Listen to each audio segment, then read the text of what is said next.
إن الحمد لله نحمده ونستعينه ونستغفره ونستهديه ونعوذ بالله من شرور أنفسنا وسيئات أعمالنا ما يهديه الله فلا مضل له ومن يضلل فلا هادي له وأشهد أن لا إله إلا الله وحده لا شريك له وأشهد أن محمدا عبده ورسوله يا أيها الذين آمنوا اتقوا الله حق تقاته ولا تموتن إلا وأنتم مسلمون يا أيها الناس اتقوا ربكم الذي خلقكم من نفس واحدة وخلق منها زوجها وبث منهما رجالا كثيرا ونساء واتقوا الله الذي تساءلون به والأرحام إن الله كان عليكم رقيبا يا أيها الذين آمنوا اتقوا الله وقولوا قولا سديدا يصلح لكم أعمالكم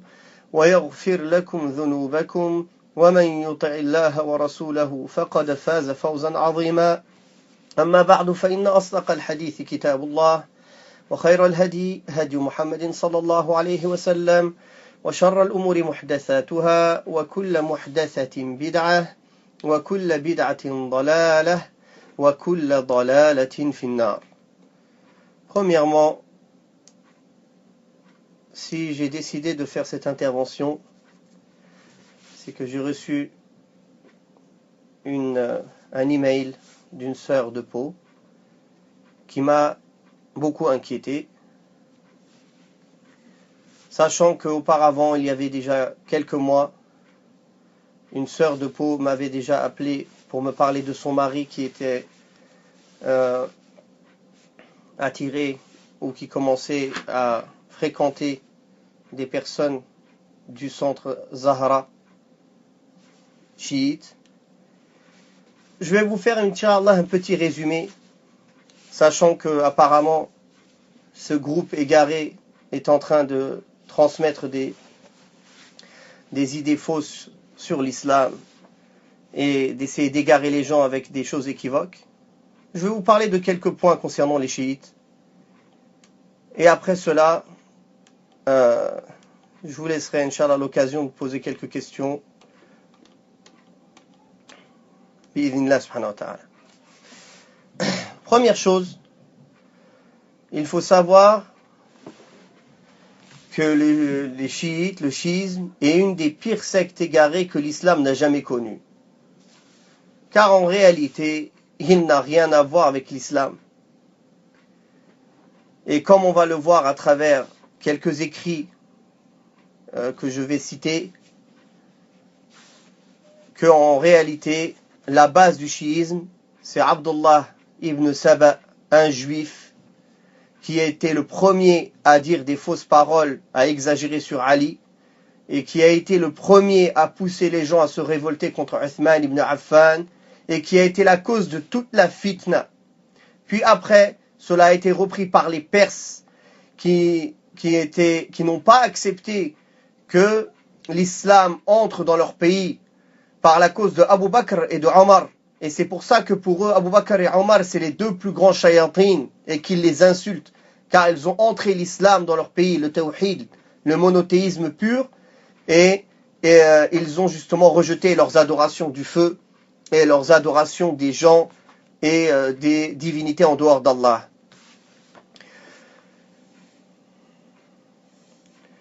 Il faut savoir que chez les chiites, ils ont des ouvrages de référence. Un des ouvrages de référence qui est le plus grand ouvrage de référence chez eux, il s'appelle Al-Kafi. Et même les savants chiites reconnaissent disent que cet ouvrage est l'ouvrage le plus important pour eux. Cet ouvrage a été écrit par un de leurs savants égarés, il s'appelle Thiqat al-Islam, Muhammad ibn Yaqub al-Kulaymi, qui est mort en 328 de l'Hégire. C'est une collection de faux hadiths attribués au prophète Muhammad sallallahu alayhi wa sallam et aux imams infaillibles chez eux. Sachant les imams infaillibles, ce sont donc Ali, Hassan, Hussein, etc., les 12 imams. Ce livre-là, chez les chiites, c'est comme Sahih al-Bukhari chez nous les sunnites, pour que vous compreniez l'importance de ce livre chez eux. Pourquoi je parle de ce livre? Vous allez voir tout ce qu'on trouve dans ce livre. Al-Khumayni, pour souligner l'importance de ce livre, de cet ouvrage, a dit dans un de ses discours: pensez-vous qu'il soit suffisant pour notre vie religieuse d'avoir ces lois résumées dans Al-Kafi, puis placées sur une étagère? De même que Al-Tabrasi, un de leurs référents, a dit: Al-Kafi est parmi les 4 livres chiites comme le soleil parmi les étoiles. Et celui qui regarde sincèrement ce livre, ça c'est encore sa parole, n'a pas besoin de vérifier la position des hommes dans la chaîne de transmission des hadiths de ce livre. Ça c'est dans son livre Mustadrak al-Wasa'il, volume 3, page 532. Donc, la première remarque, c'est que pour eux, tous ces hadiths, qui est donc leur livre de référence, il n'a pas besoin de chaîne de transmission. Ils peuvent se permettre de dire sur Allah, sur son messager, sur les imams, sur les califes, ce qu'ils veulent, sans chaîne de transmission. Ali a dit, le prophète a dit, l'autre a dit, tout le monde a dit, mais on n'a pas besoin de chaîne de transmission. D'ailleurs, chez les chiites, la science de l'éloge et de la critique, ça n'existe pas. Ils n'ont pas la science du hadith, ça n'existe pas chez eux. Toute personne égarée peut rapporter ce qu'il veut comme il veut. Maintenant que l'on sait cela, on va trouver quelques exemples contenus dans ce livre, dans le livre Al-Kafi. Volume 1, page 255, il dit: les imams ont la science de tout ce qui a été révélé aux anges et aux prophètes. Il dit aussi: les imams savent quand ils vont mourir et ils ne meurent que par leur choix. Volume 1, page 258. Volume 1, page 260, ils disent: les imams ont la science du passé et du futur et rien ne leur est caché. Donc ça, c'est une première mécréance et un polythéisme majeur dans la croyance des chiites. Car Allah tabaraka wa ta'ala dit dans le Coran al-Karim: قُلْ لَا يَعْلَمُ مَنْ فِي السَّمَاوَاتِ وَالْأَرْضِ الْغَيْبَ إِلَّا اللَّهِ. Dit: personne ne connaît l'invisible dans les cieux et la terre sauf Allah. Allah Ta'ala dit aussi: Inna Allah indahu ilmu as-sa'ati wa yunazzilu al-ghaytha wa ya'lamu ma fi al-arham wa ma tadri nafsun madha taksibu ghada wa ma tadri nafsun bi ayyi ardin tamut. Allah Ta'ala dit donc dans le sens des versets: certes Allah détient seul la science de l'heure.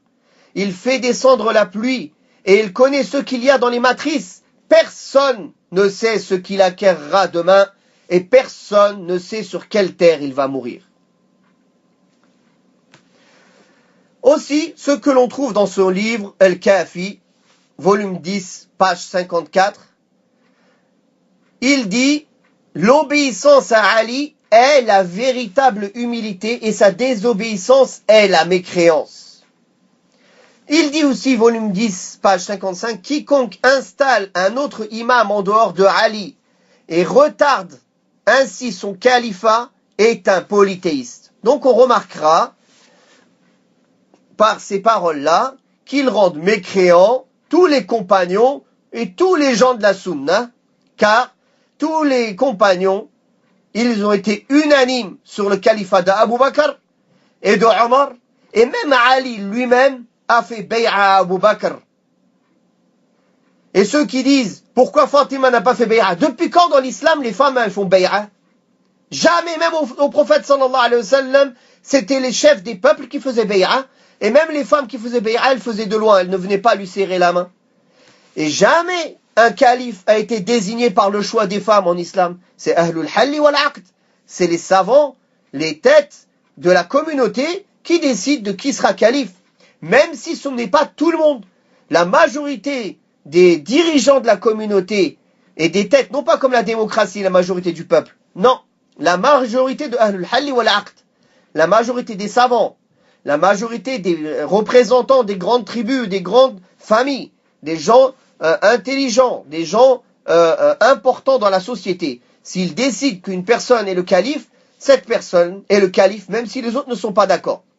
Malgré cela, Ali radiallahu anhu n'a jamais contesté le califat d'Abu Bakr, ni de Omar, et il est venu leur faire acte d'allégeance, et tout ça, ça a été apporté dans les hadiths sahih, même dans le Bukhari, et ceux qui renient cela, c'est à eux de ramener des preuves. Les chiites rajoutent des versets dans le Coran. Ils disent même que le Coran qu'on a aujourd'hui, il ne fait qu'un tiers. Ils disent qu'il y a un mushaf qui s'appelle le mushaf de Fatima, par mensonge bien sûr, car ils n'ont aucun dalil, aucune chaîne de transmission, ni rien. On va voir cela. D'ailleurs, vous trouverez dans Al-Kafi, volume 1, page 457, que Abu Basir rapporte qu'il a demandé à l'imam Ja'far, soi-disant, alors que Ja'far al-Sadiq, c'était un imam des gens de la Sunna, non pas comme eux, ils mentent sur lui, qu'il aurait dit, ô Abu Abdillah, qu'est-ce que le mushaf de Fatima? On lui a demandé, Abu Basir lui a demandé, ô Abu Abdillah, soi-disant, bien sûr, qu'est-ce que le mushaf de Fatima? Il me répondit, c'est un Coran 3 fois plus grand que la copie que vous avez du Coran, et par Allah, il ne contient pas une simple lettre de votre Coran. Donc voilà la croyance des chiites sur le Coran, c'est-à-dire que le Coran pour eux qu'on a aujourd'hui, c'est pas la parole d'Allah. Et il y a 2/3 du Coran qui sont pas présents, et ils disent qu'il y a des parties du Coran qui ne sont même pas vraies. Donc ils démentent dans le Coran. Quel est le statut de celui qui dément le Coran? Je vous laisse sans juger. Tous les savants disent que c'est un mécréant. Dans d'autres ouvrages chiites qu'on va citer, et là je suis désolé, je vais citer peut-être des paroles qui vont être choquantes et qui sont un petit peu malheureuses, c'est-à-dire subhanallah qu'Allah nous préserve, mais c'est pour vous montrer ces gens-là comment ils sont. Dans le tafsir de Al-Ayashi, page 218, Bihar al-Anwar, volume 2, aussi dans Bihar al-Anwar, volume 2, page 1319, et dans Tafsir al-Burhan, volume 2, page 300, ils disent quoi? Tout ça, c'est des tafsirs des Rafida, des chiites, car leur vrai nom, c'est les Rafida. Ils disent, il a été rapporté que Abu Abdillah a dit, pas un enfant ne naît, ça, ils disent que soi-disant Ja'far al-Sadiq aurait dit ça. Écoutez bien. Pas un enfant ne naît sans qu'un diable ne soit présent. Si Allah sait qu'il sera des nôtres, c'est-à-dire chiite, il le protégera de Satan. S'il n'est pas des nôtres, hashakum, excusez-moi de répéter ces paroles, le diable enfoncera son doigt dans son anus et il deviendra pervers. Si c'est une femelle, il l'enfoncera dans son vagin, elle deviendra prostituée. Voilà la croyance des chiites sur les gens de la Sunna. Il rapporte aussi que le Hussein ibn Ali ibn Yaqtin rapporte, j'ai demandé à Al-Hassan ibn Ali à propos d'un homme qui pratique, excusez-moi, la sodomie avec sa femme, et Al-Hassan a dit que cela a été rendu licite par le verset du livre d'Allah, lorsque le prophète Lot a dit, voici mes filles, elles sont plus pures pour vous, et il savait qu'ils, son peuple, c'est-à-dire le peuple de Lot, ne cherchait pas les voies légales, mais derrière, qu'Allah nous en préserve. Ça, c'est dans le tafsir, dans les mêmes tafsirs que j'ai cités auparavant. Tafsir al-Ayashi, page 157. Bihar al-Anwar, volume 2, page 230. Tafsir al-Burhan, volume 21, page 98. Dans Bihar al-Anwar, volume 43, page 78, ils disent, il a été rapporté d'après Ja'far ibn Muhammad les paroles suivantes. Le prophète Muhammad sallallahu alayhi wa sallam avait l'habitude de placer sa face sur la poitrine de sa fille Fatima avant d'aller dormir. A'udhu billah. A'udhu billah. Dans Bihar al-Anwar, volume 40, page 2, il dit, Ali ibn Abi Talib rapporte qu'un jour, il dormit avec le prophète sallallahu alayhi wa sallam et sa femme Aïcha dans le même lit, et sous la même couverture. Et que le prophète sallallahu alayhi wa sallam se leva pour faire la prière la nuit et laissa Ali et Aïcha sous la même couverture seuls. A'udhu billah. Regardez ce qu'ils disent sur la famille du prophète Muhammad sallallahu alayhi wa sallam. Sur soi-disant eux qui disent que l'imam Ali c'est un imam infaillible. Regardez ce qu'ils disent sur lui. Même la famille du prophète sallallahu alayhi wa sallam et le prophète sallallahu alayhi wa sallam lui-même n'a pas été épargné dans son honneur ou dans sa famille par ses propos forgés et attribués soi-disant à des imams pieux. Maintenant, vous allez me dire, oui mais non, on n'entend pas ça des chiites. Taïb. Un des piliers de la croyance des chiites, c'est at-taqiyya. At-taqiyya. At-taqiyya, chez les chiites, c'est le fait de dissimuler sa vraie foi et ses vraies croyances aux autres. Et en fait, c'est un grand péché, comme vous savez, mentir. Et la preuve de cela, je vais vous le ramener de leur livre. Dans Al-Kafi, volume 9, page 110, ils attribuent à l'imam Ja'far al-Sadiq 9/10 de la religion sont la taqiyya, la dissimulation. C'est pour ça, celui qui ne dissimule pas n'a pas de religion. Donc chez eux, celui qui ne ment pas, il n'a pas de religion. Comme chez nous, dire la vérité, c'est une adoration.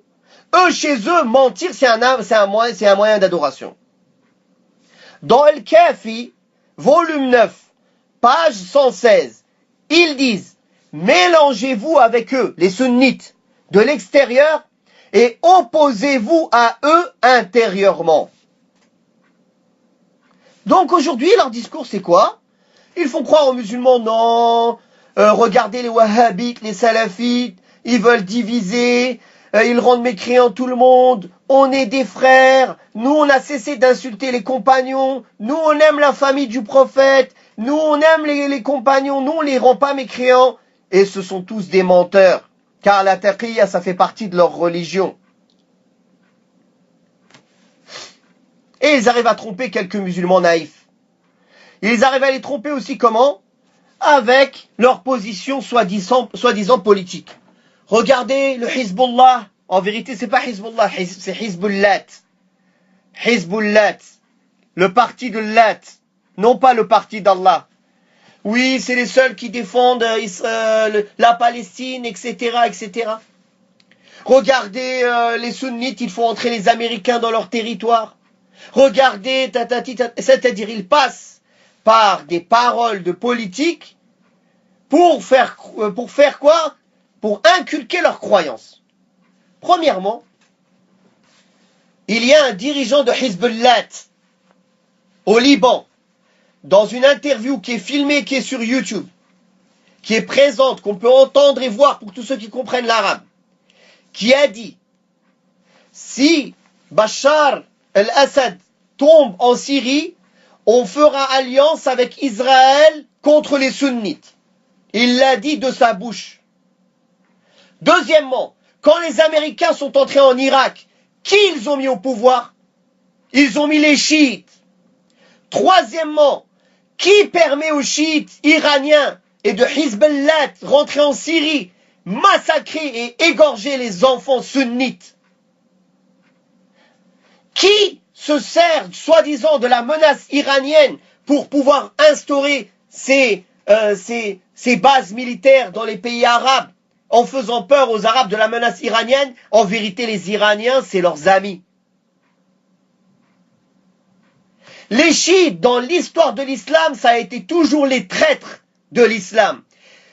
Qui a ouvert son espace aérien aux Américains pour taper en Afghanistan? C'est l'Iran.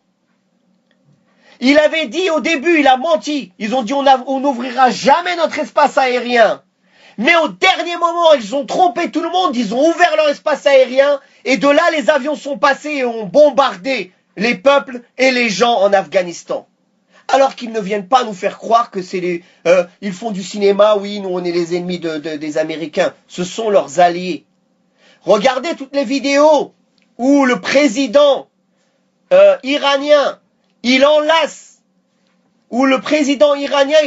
qui? Il enlace les dirigeants juifs qui sont en Iran. D'ailleurs, le prophète sallallahu alayhi wa sallam nous a annoncé clairement que Al-Masih al-Dajjal, le faux Messie, il va venir avec 70 000 juifs de Khurasan, d'Iran, qui vont être dans son armée. Donc, posez-vous la question. Les chiites et Zawaj al-Mut'a, le mariage temporaire.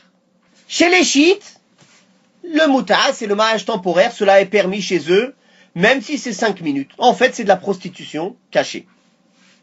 On paye, on prend notre plaisir, on part. C'est ça le mariage temporaire chez eux. Naam.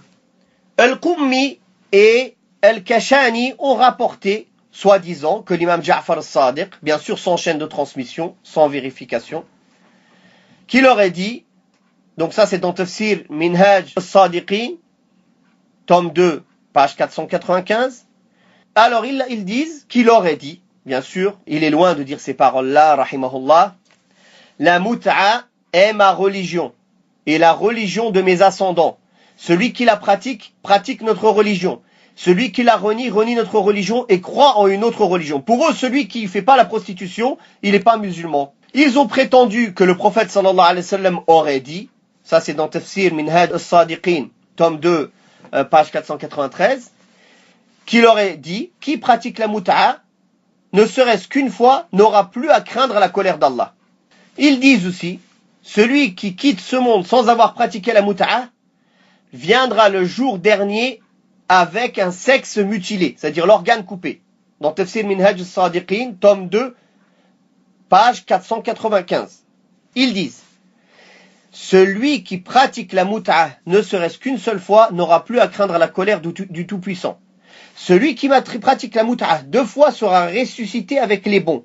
Et celui qui pratique la mut'a 3 fois me concurrencera au paradis. Pour eux, celui qui fait ses plaisirs dans le haram, il pourra même concurrencer le prophète sallallahu alayhi wa sallam au paradis. Donc quel concept alléchant pour une personne dont la foi ne lui permet pas de se préserver de l'adultère et de la débauche. Le chiisme lui permet d'assouvir tous les désirs et soi-disant, avec ça, il gagne le paradis. Taïb. Maintenant, quelle est la croyance des chiites concernant le Coran? On en a parlé déjà tout à l'heure, mais on va exposer cela. Allah tabaraka wa ta'ala a dit Inna nahnu nazzalna adh-dhikra wa inna lahu lahafizun. Certes, en vérité, c'est nous qui avons fait descendre le rappel, le Coran, et c'est nous qui en sommes garants. C'est-à-dire Allah ta'ala dit qu'il est garant de protéger le Coran. Et eux, ils disent non. Ils démentent. Jabir rapporte qu'il a entendu de l'imam Baqir. Bien sûr, ça c'est dans Usul al-Kafi, volume 1, 228. Personne n'a affirmé avoir compilé le Coran sans être un menteur. La seule personne qui l'ait compilé et mémorisé selon sa révélation est Ali ibn Abi Talib et les imams qui l'ont succédé. Donc eux, ils disent ça. Moi, je vais vous dire autre chose. Tous les masahif, tous les livres de Coran que vous avez chez vous qui viennent d'Arabie Saoudite, imprimés par le roi d'Arabie, ouvrez les pages où ils font l'introduction et vous verrez que la chaîne de transmission elle finit à qui? À Uthman, à Ali et à Zayd ibn Thabit. D'ailleurs, il est venu avec une chaîne de transmission véridique que Ali ibn Abi Talib a dit les versets du Coran sont 6236. Donc, eux, quand ils disent que, en vérité, il y a encore 2 tiers qui sont pas là, Ali ibn Abi Talib lui-même, il les contredit avec des chaînes de transmission véridiques. Un homme dit, parce que chez eux, ils ont un homme dit. Eux, ils n'ont pas de chaîne de transmission où ils disent tel. Non, un homme a dit, un homme a entendu l'imam dire. Voilà. Quelqu'un récitait le Coran en la compagnie de l'imam Ja'far. J'entendis certains versets dans la récitation non conforme à la récitation des gens. L'imam Ja'far dit à la personne récitante, ne récite pas comme cela, récite-le comme les gens le récitent jusqu'à ce que le Mahdi arrive. Quand il arrivera, il récitera le Coran selon sa révélation originale et le Coran compilé par Ali sera ainsi mis en avant. Ça c'est dans Usul al-Kafi, volume 2, 622.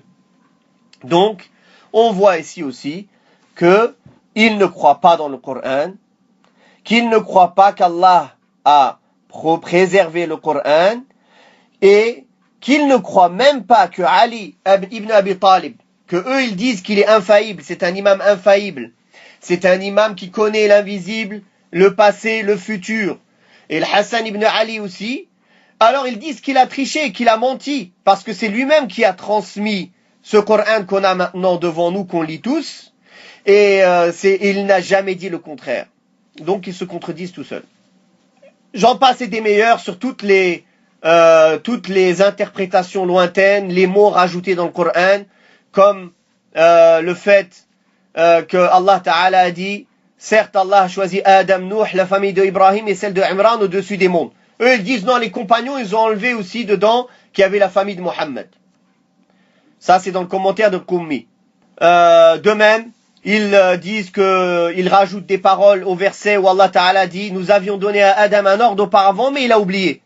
Eux ils rajoutent nous avions donné à Adam un ordre auparavant. Ils rajoutent au sujet de Mohammed, Ali, Fatima, Hassan, Hussein et les imams de leur descendance, mais il l'a oublié. Voilà comment ils mentent sur le Coran, comment ils rajoutent des paroles dans le Coran. Et il y a ijma', il y a consensus entre les savants. Celui qui rajoute, qui dément une parole de ce Coran, un verset, un mot de ce Coran qui est devant nos yeux, il est mécréant bi ijma' al-muslimin. Il est mécréant par le consensus des musulmans. Et j'en passe et des meilleurs, des versets où quand Allah Ta'ala dit ils ont détesté ce qu'Allah a révélé, donc Allah en retour a annulé leurs œuvres. Alors eux ils viennent, ils disent ils ont détesté ce qu'Allah a révélé à propos de Ali, mais les apostats, c'est-à-dire eux ils disent que c'est les sahaba, les compagnons, ont enlevé le nom de Ali du Coran.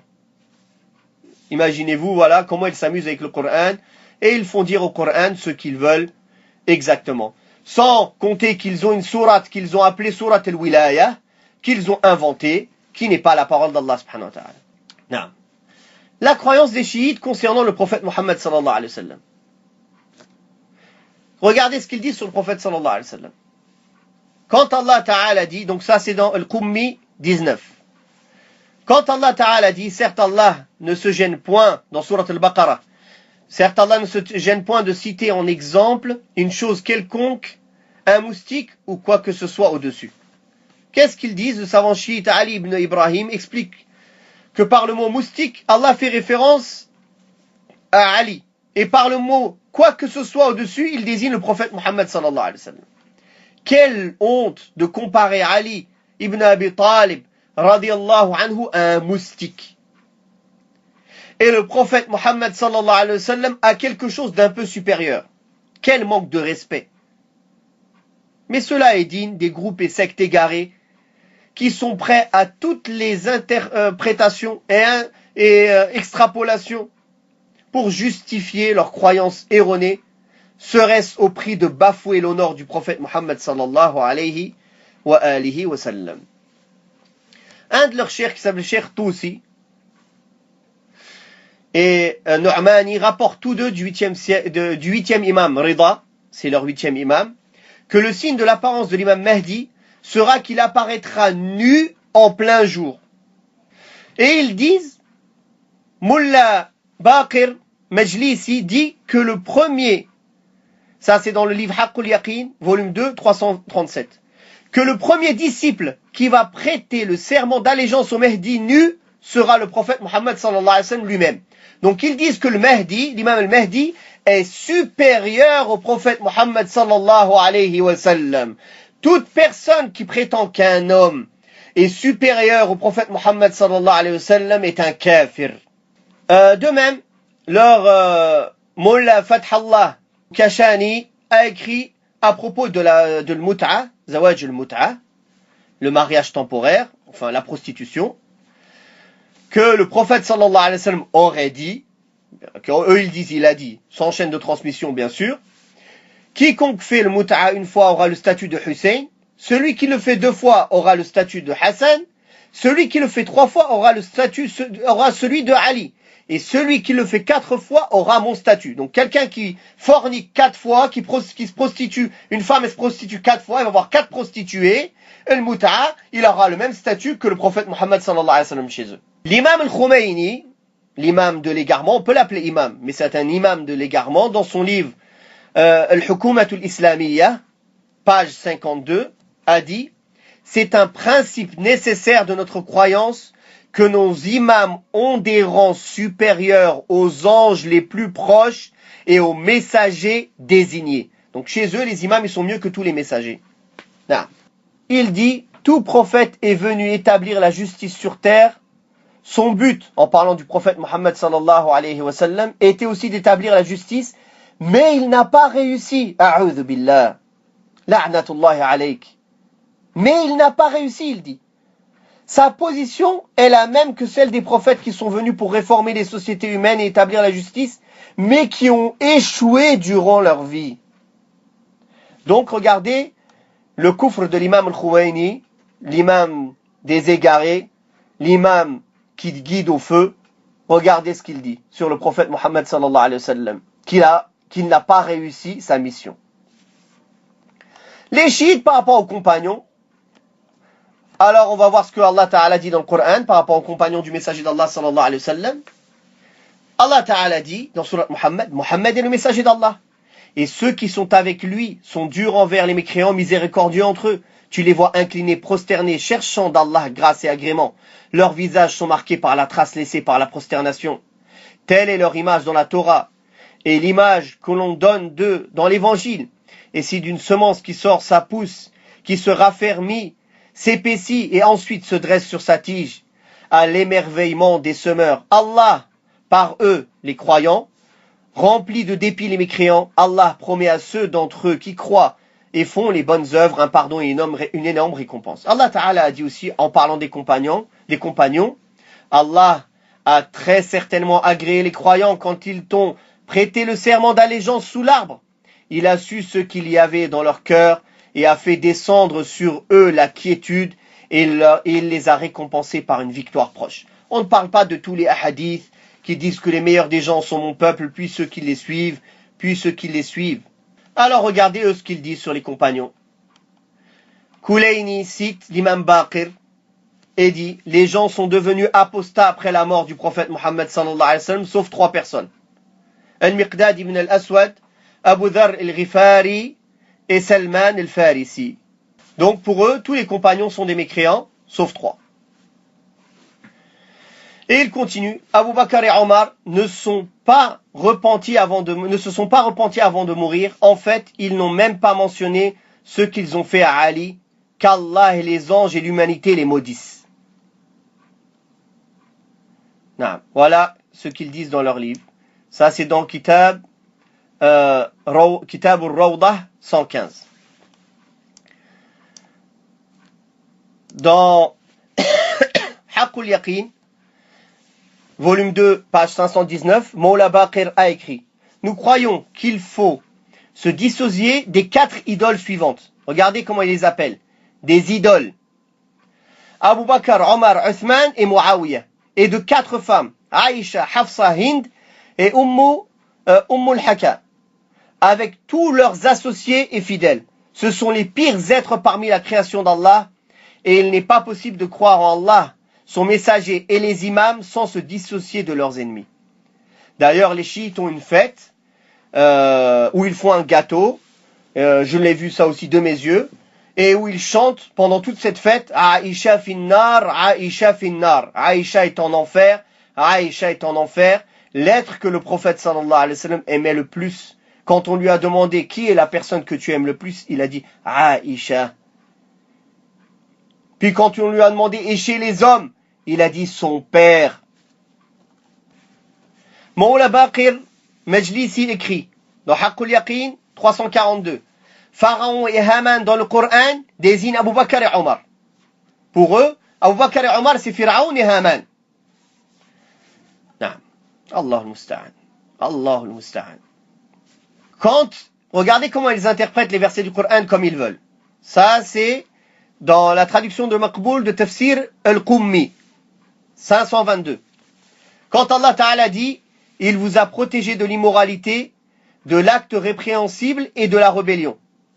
Eux, ils traduisent ça comment? L'immoralité désigne la première personne, Abu Bakr. L'acte répréhensible fait référence au second, Omar. Et la rébellion au troisième, Uthman. Voilà leurs insultes qui n'ont pas épargné les meilleurs êtres après le prophète, Abu Bakr, Omar et Uthman, et les autres compagnons, radiyallahu anhum. Et ils ont démenti en cela le Coran, et ils ont démenti en cela la parole du prophète sallallahu alayhi wa alihi wa sallam. Maintenant, les chiites par rapport à Ahl-Sunnah wal Jama'a. Dans Furu' al-Kafi, Kitab al-Rawdah 135, Kulayni rapporte un hadith de l'imam Baqir, toute personne en dehors des chiites est illégitime. C'est-à-dire c'est un enfant, comme ils disent, un bâtard. Ils disent comme ça, ceux qui parlent en français.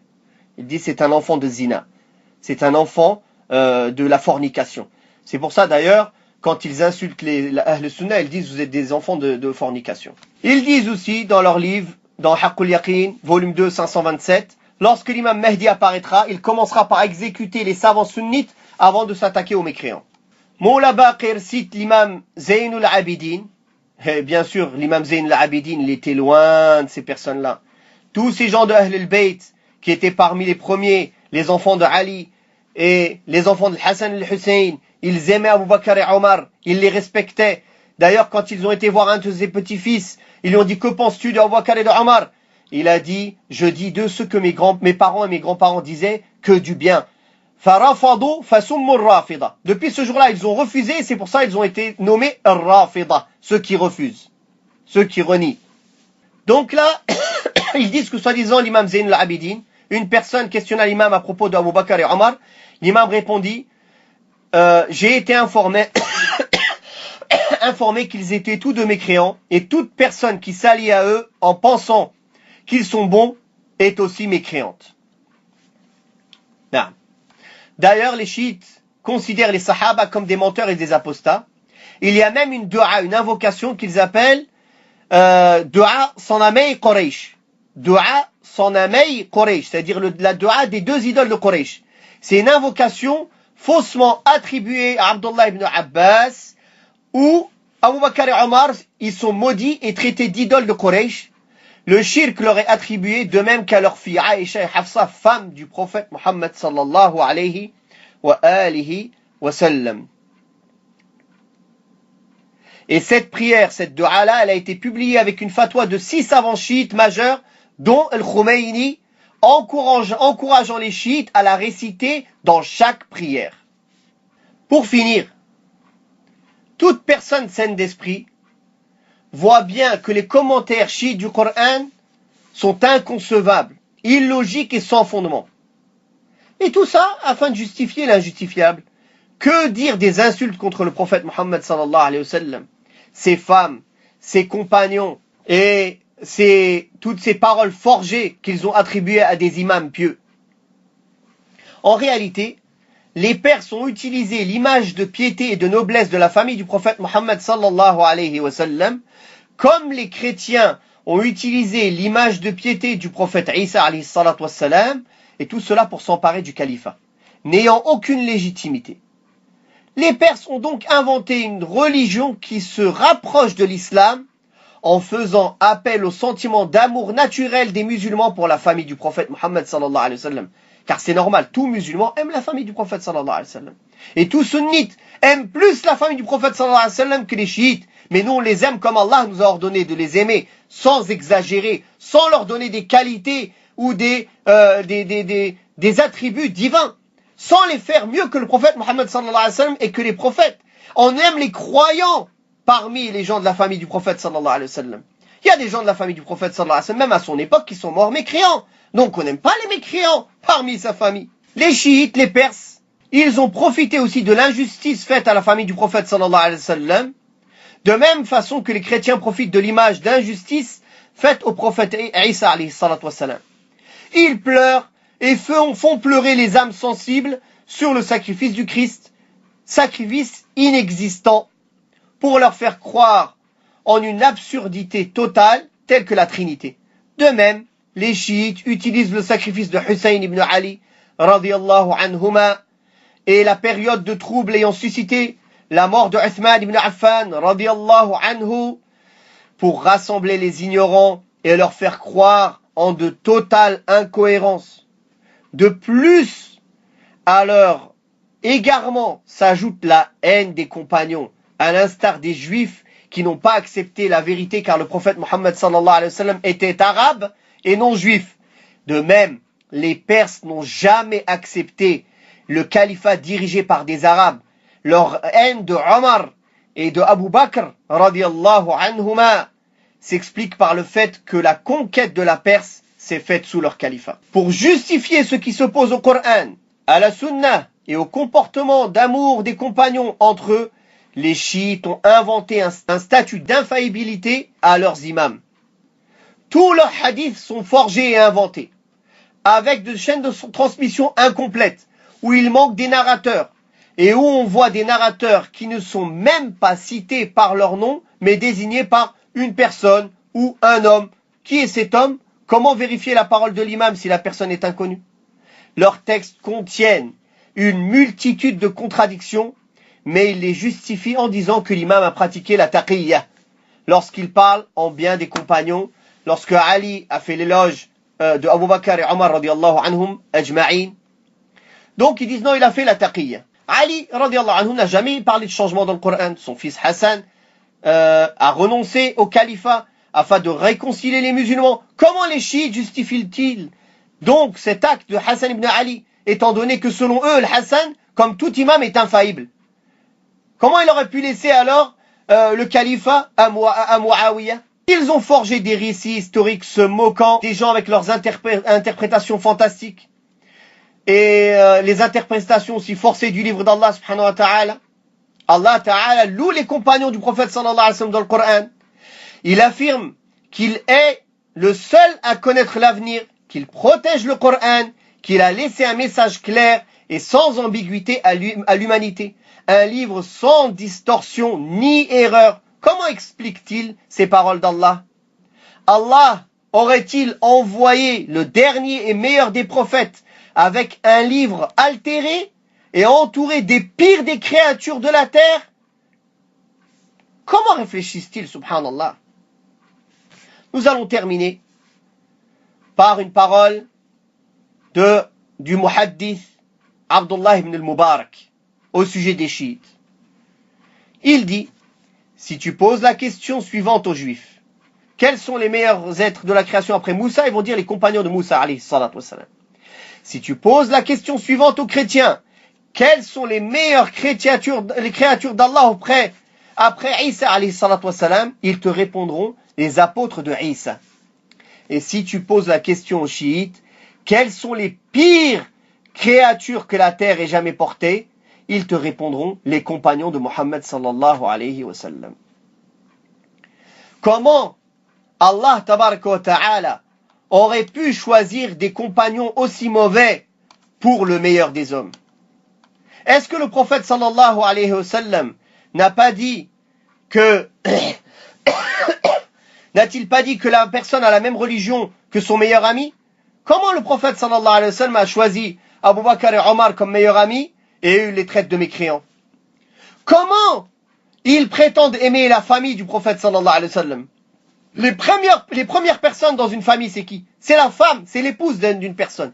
Et eux, ils les traitent de prostituées. Ils les insultent. Et ils traitent Aïcha, ils disent que Aïcha radiyallahu anha, elle a fait la fornication. Alors qu'Allah tabaraka wa ta'ala a descendu une sourate où il la désavoue de ça.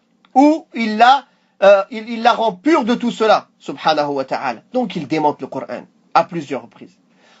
Les chiites, ça a été filmé et avec audio et vidéo que l'imam du centre Zahra, il invoque les imams en dehors d'Allah et il demande aux imams de l'aider en dehors d'Allah. Ils font du shirk clair, même pas caché. Ils invoquent Ali, Al-Hassan, Al-Hussein en dehors d'Allah. Certains d'entre eux disent qu'il suffit qu'une fois, ils disent Ya Al-Hussein, et c'est suffisant pour entrer au paradis. Sans compter toutes les prosternations qu'ils font devant les tombes. Comment des gens de la Sunna peuvent avoir des doutes sur la mécréance et sur l'égarement de ce groupe? Donc, barakallahu fikum, je vais finir avec quelques points et je vais vous laisser poser quelques questions, Inch'Allah. Premièrement,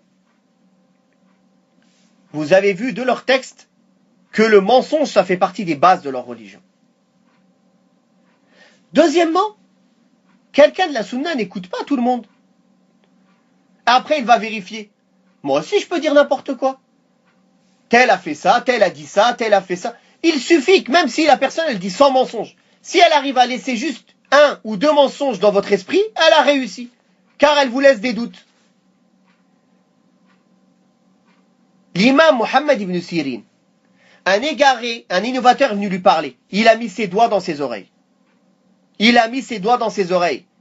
Il a dit, comment ça, toi, tu es un imam, tu connais la sunna, pourquoi tu m'écoutes pas?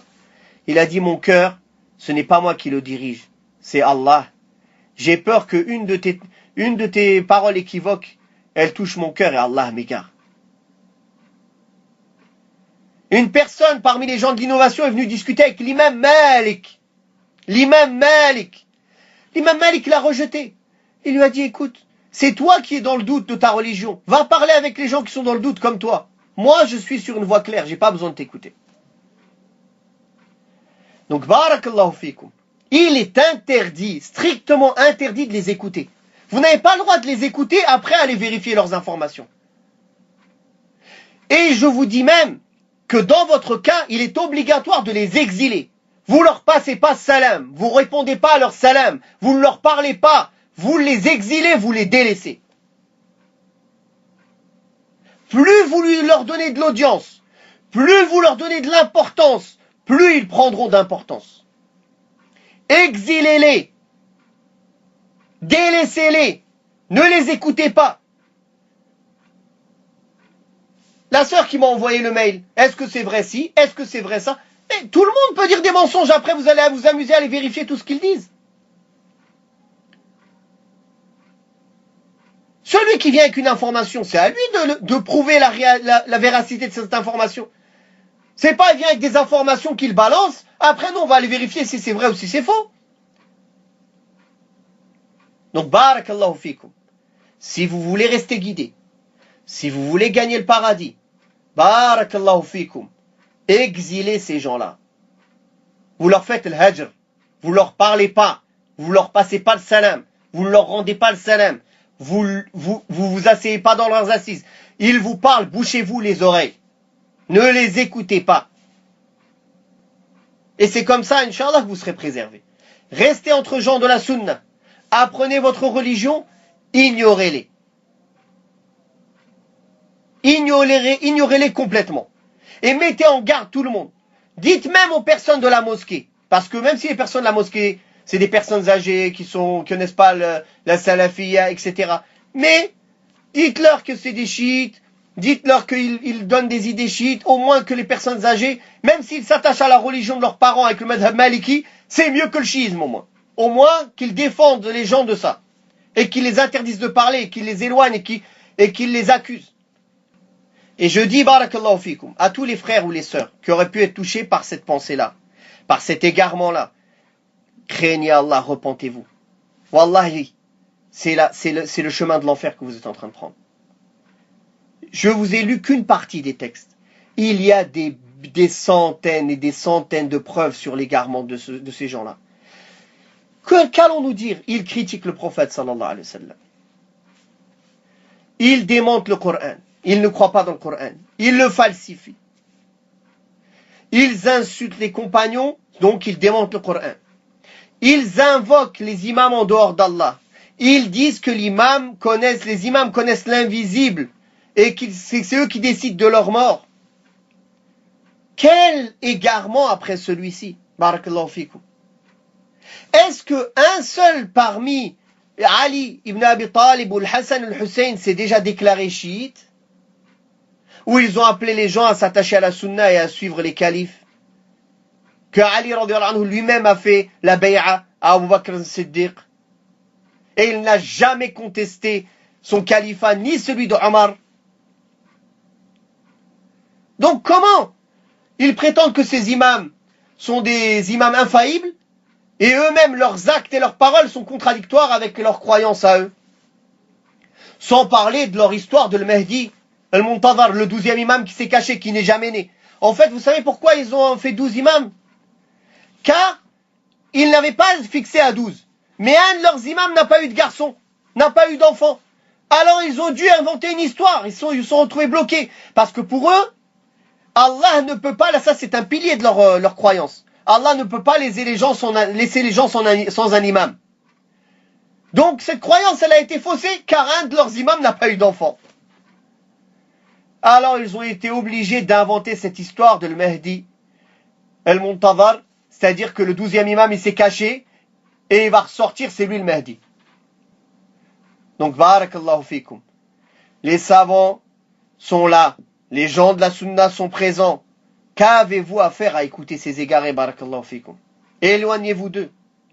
Wallahu ta'ala a'la wa a'lam. Wa sallallahu ala Muhammadin wa ala alihi wa sahbihi wa sallam.